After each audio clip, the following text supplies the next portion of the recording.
Hi friends, welcome to honeybee kitchens.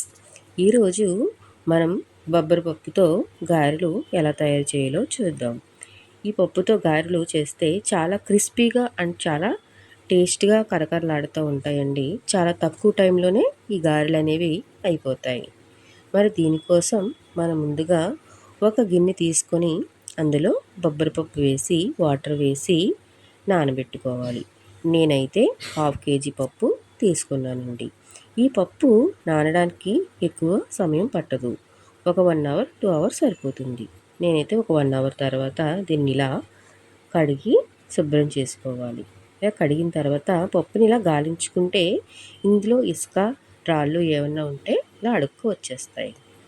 ఇప్పుడు ఈ పప్పుని ఒక జల్లెడలో వేసుకొని నీళ్ళు అబ్జర్వ్ చేసే వరకు ఉంచాలి. ఇది మినపప్పులా కాదండి. దీనికి కొంచెం వాటర్ వేసినా పిండి బాగా లూజ్ అయిపోతుంది. అందుకే మనం దీన్ని బాగా నీళ్ళు అబ్జర్వ్ చేసిన తర్వాత ఇలా గ్రైండర్లో వేసుకుందాం.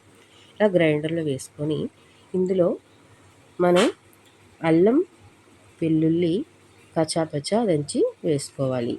దీనికి టేస్ట్నిచ్చేది అల్లం వెల్లుల్లినండి. ఒకవేళ ఇది వేయకపోతే అసలు గారెలు బాగోవు. కొంచెం ఉప్పు కూడా వేసుకుంటే సరిపోతుంది. చూసారా, పిండి ఉప్పు వేయగానే ఇలా లూజ్ అయిపోతుంది. అందుకే మనం ముందుగా వాటర్ వేయకూడదు.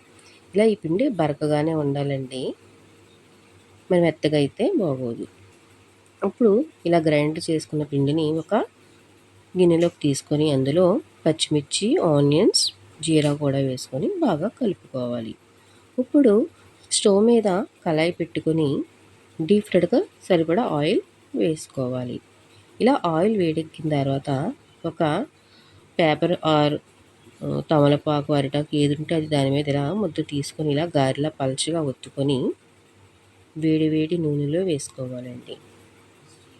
ఇలా వేసుకున్న తర్వాత గారెలు ఒకవైపు వేగిన తర్వాత ఇంకోవైపు టర్న్ చేసుకోవాలి. ఇలా టర్న్ చేసుకొని రెండు వైపులు బాగా వేగనివ్వాలి. ఇలాగ గోల్డెన్ బ్రౌన్ కలర్ వచ్చిన తర్వాత ఈ గారెల్ని తీసుకోవాలి. అంతేనండి. ఎంతో చాలా తక్కువ టైంలో అయిపోయే బొబ్బరి గారెలు రెడీ అండి. ఈ గారెలు తినడానికి చాలా టేస్ట్గా కూడా చాలా బాగుంటాయండి. మరిన్ని వీడియోస్ కోసం నా ఛానల్ని సబ్స్క్రైబ్ చేసుకోండి. నచ్చితే లైక్ చేయండి. Thank you.